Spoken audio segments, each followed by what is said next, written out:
I thought it was a clever insult, just a petty joke after an argument. I even believed it because I read online that men with small sizes earn less money. I never expected that comment to flip my world upside down. Now he's behind the wheel of a Lamborghini, and I'm the one left crying. The fight that changed everything happened on a Saturday afternoon in March. We'd been talking about taking a vacation together, something I'd been looking forward to for months.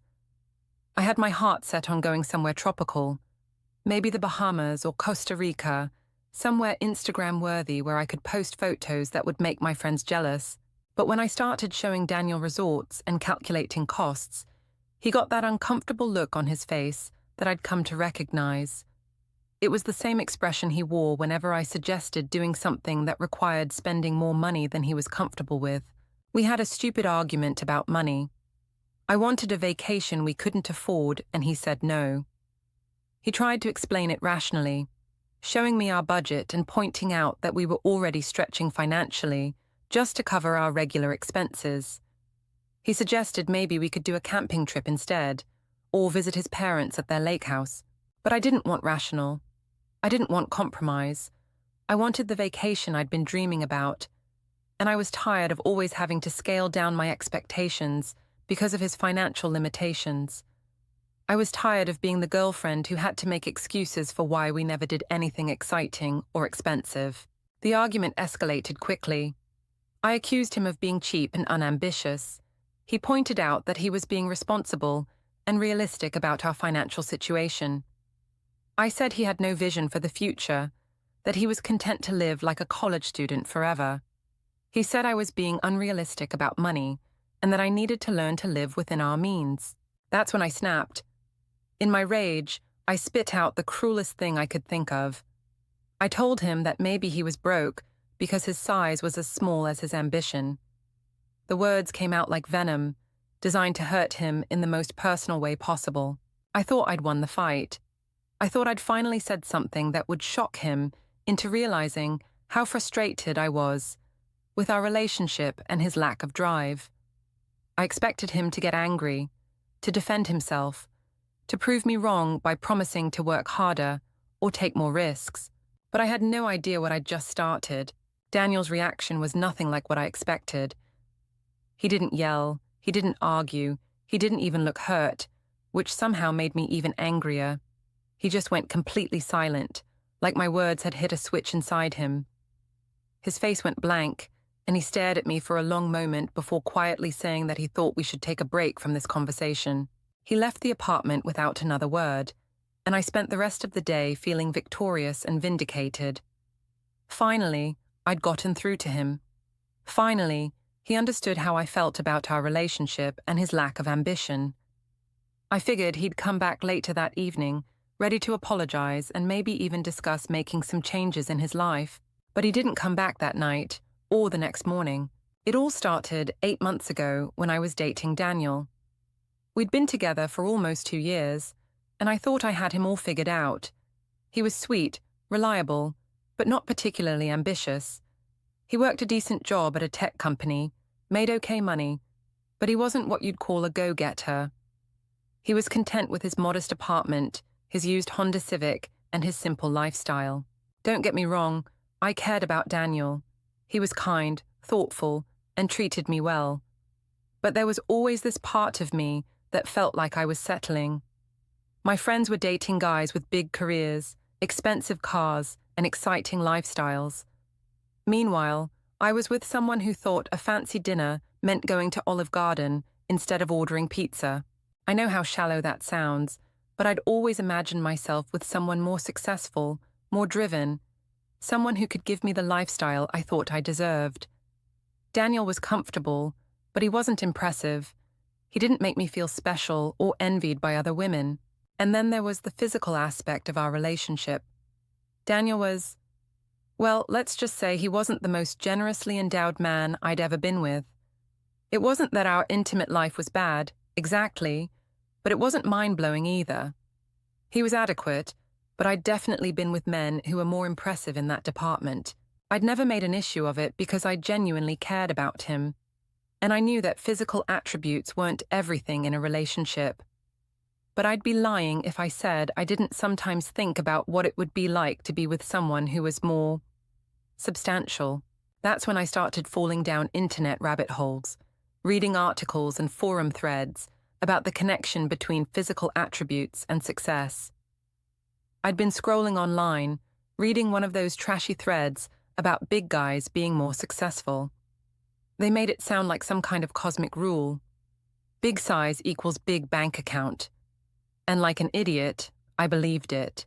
The posts were full of pseudoscience and anecdotal evidence, but they presented their arguments with such confidence that I started to think there might be something to it. They talked about testosterone levels, confidence, dominance, and how these things all connected to financial success and career advancement. According to these threads, men with larger physical attributes were naturally more confident, more likely to take risks, more willing to negotiate for higher salaries and better positions. They claimed that women were subconsciously attracted to these men because they represented better providers, which created a cycle where these men received more opportunities and achieved greater success. It was complete nonsense, but at the time, it seemed to explain everything about my relationship with Daniel. Here was a man who was perfectly nice, but lacked the drive and ambition I thought I wanted. And, according to these online theories, his modest physical attributes were directly connected to his modest lifestyle and career aspirations. That little piece of nonsense became the weapon I never should have used. When I woke up on Sunday, there was a note on my kitchen counter written in Daniel's careful handwriting. It was brief, just 3 words that I didn't understand at the time. Watch me. That was it. No explanation, no discussion, no indication of when he'd be back or what he was planning. Just those 2 words that seemed both ominous and pathetic at the same time. I tried calling him, but he didn't answer. His phone went straight to voicemail after a few rings, which meant he was either ignoring my calls or had turned his phone off completely. I sent dozens of text messages over the next few days, ranging from angry demands for explanation to apologetic attempts to smooth things over. But there was no response. It was like he'd vanished completely. At first, I was more annoyed than worried. This seemed like typical Daniel behavior, avoiding conflict, shutting down instead of fighting, running away instead of dealing with problems head-on. I figured he was sulking somewhere, probably at his brother's place, and would come crawling back once he'd gotten over his hurt feelings. But days turned into weeks, and there was still no word from him. His absence started to feel less like a tantrum and more like a permanent departure. I began to wonder if I'd finally pushed him too far, if my cruel comment had been the last straw in a relationship that had been slowly dying anyway. Part of me was relieved. If Daniel couldn't handle my honesty about what I wanted from a partner, maybe we weren't right for each other anyway. Maybe this was the universe's way of freeing me up to find someone who could actually give me the life I dreamed of. But another part of me missed him more than I wanted to admit. Despite my frustrations with his lack of ambition, Daniel had been a constant presence in my life for almost 2 years. He'd been reliable, caring, and genuinely interested in my thoughts and feelings. Dating without him felt strange and lonely in ways I hadn't expected. The first few months after he disappeared were a blur of failed dates and disappointing hookups.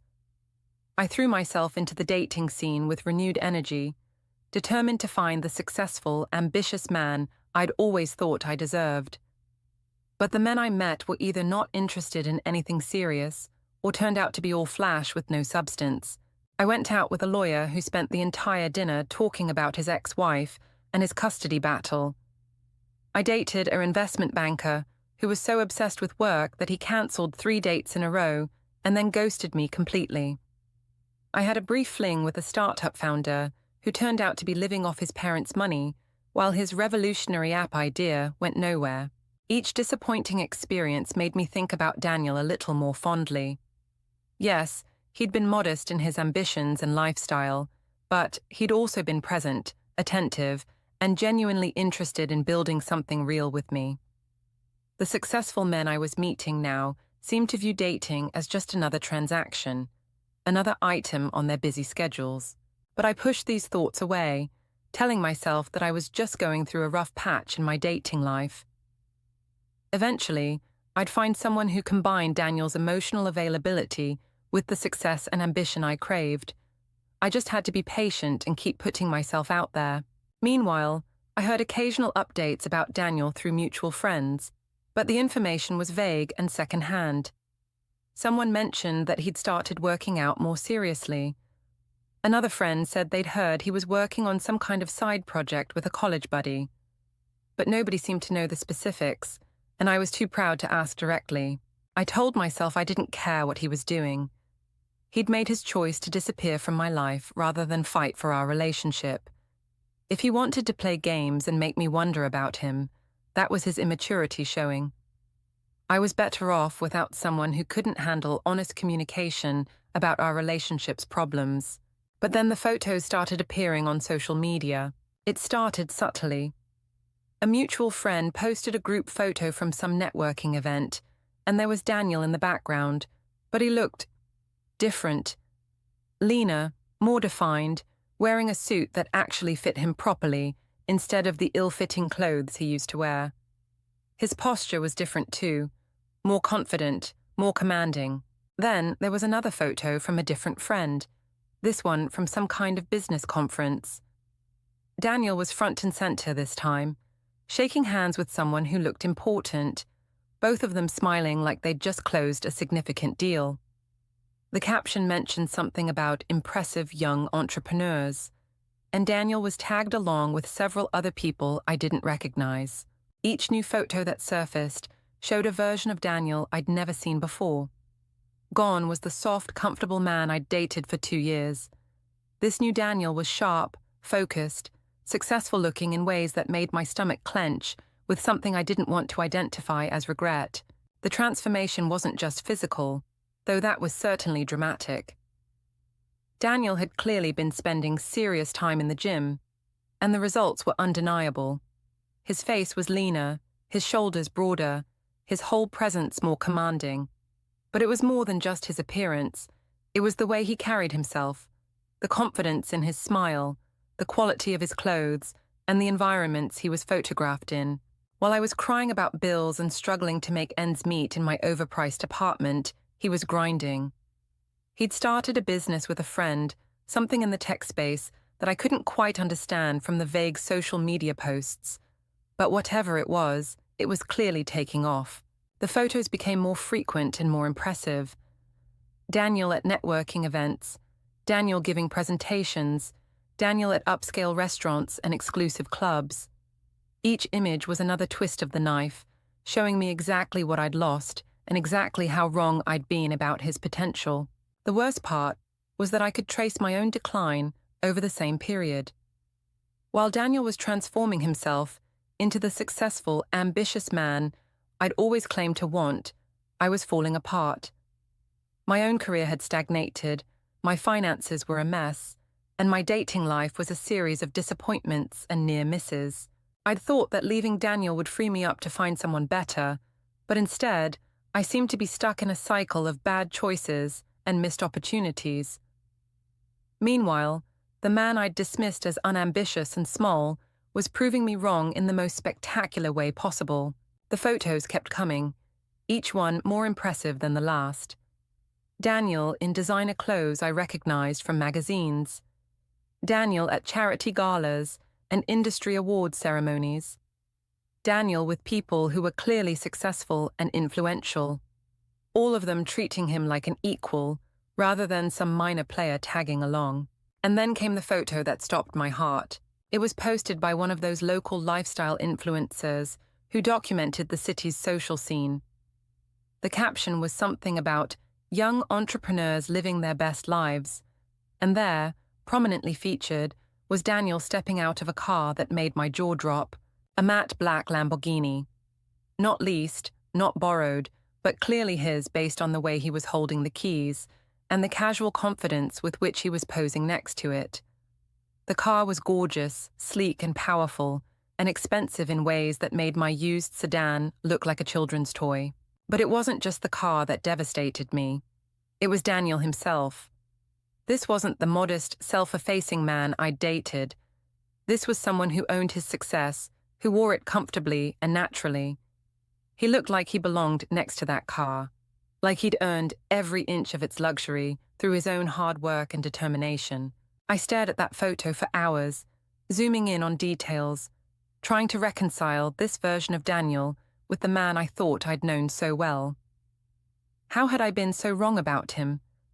How had I failed to see the potential that was apparently always there, just waiting for the right motivation to emerge? The answer was obvious, even though I didn't want to acknowledge it. My cruel comment hadn't broken Daniel. It had freed him. It had shown him exactly what I thought of him, exactly how little faith I had in his abilities and potential. And instead of accepting my assessment, he decided to prove me wrong in the most dramatic way possible. Those 2 words on his note, "watch me," suddenly made perfect sense. This wasn't just about success or money, or even revenge. This was about transformation, about becoming the man he'd always had the potential to be, but had never been motivated to become while he was comfortable in our relationship. I'd thought I was settling for Daniel, but maybe Daniel had been settling for me.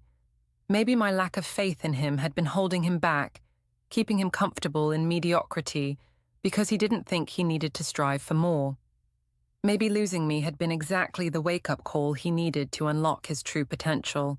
The realization was devastating. I'd had the man I always claimed to want, but I'd failed to recognize him because he wasn't already successful when I met him. I'd been so focused on finding someone who'd already achieved greatness that I'd completely missed the man who was capable of achieving it but just needed the right motivation. But the absolute worst was yet to come. 3 weeks after the Lamborghini photo, I ran into Daniel at a charity fundraiser that my company had bought tickets to.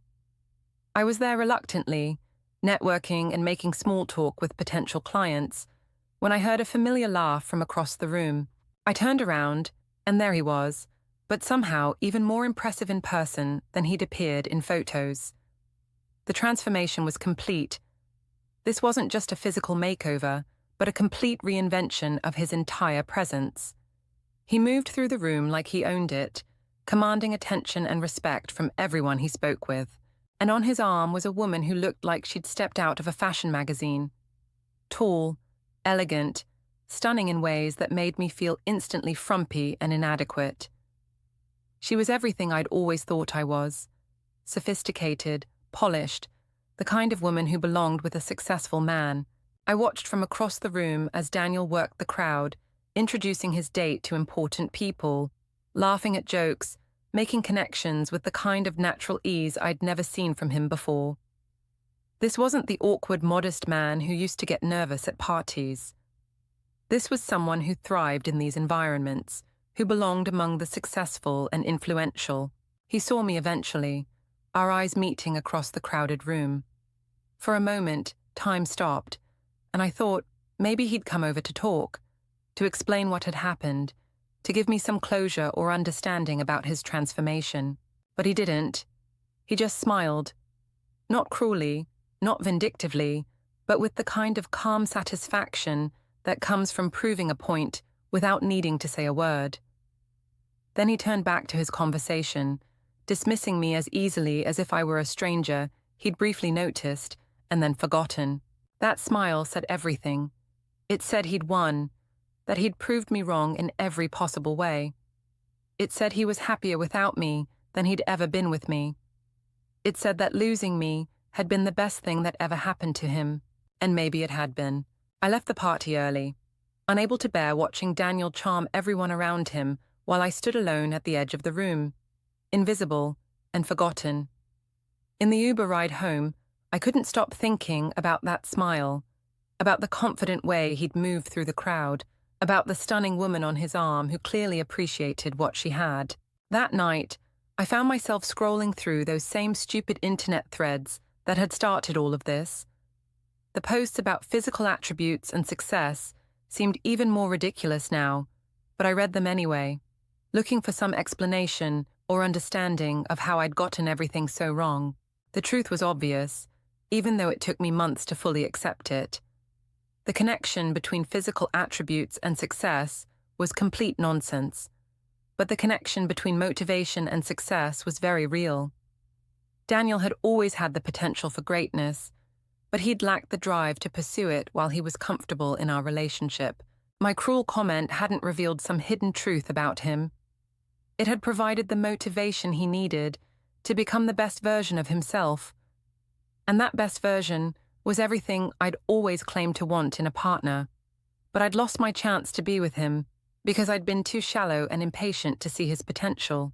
The irony was devastating. I'd left Daniel because I thought he wasn't ambitious enough, wasn't successful enough, wasn't impressive enough. But in leaving him, I'd freed him to become all of those things for someone else. I'd been the obstacle standing between Daniel and his true potential, and removing myself from his life had been the catalyst he needed to transform himself completely. Now, 8 months later, Daniel is living the life I always dreamed of sharing with someone. He's successful, wealthy, confident, and admired. He drives a car that costs more than I make in 2 years, dates women who look like models, and moves in social circles I can only dream of accessing. And me? I'm still scrolling, still reading those same stupid threads, still looking for explanations and insights that don't exist. I'm still stuck in the same apartment, working the same mediocre job, dating the same disappointing men who promise more than they deliver. I'm still the same person I was 8 months ago, but Daniel has become someone completely different, someone better, stronger, more successful than I ever imagined he could be. Someone who proved that the only small thing that night was my mind, my vision, my faith in the person I claim to love. The saddest part is that I know I could have been part of his transformation if I'd been patient enough, supportive enough, wise enough to see his potential instead of focusing on his current limitations. I could have been the woman on his arm at that charity gala, sharing in his success instead of watching it from across the room. But I chose to tear him down instead of building him up.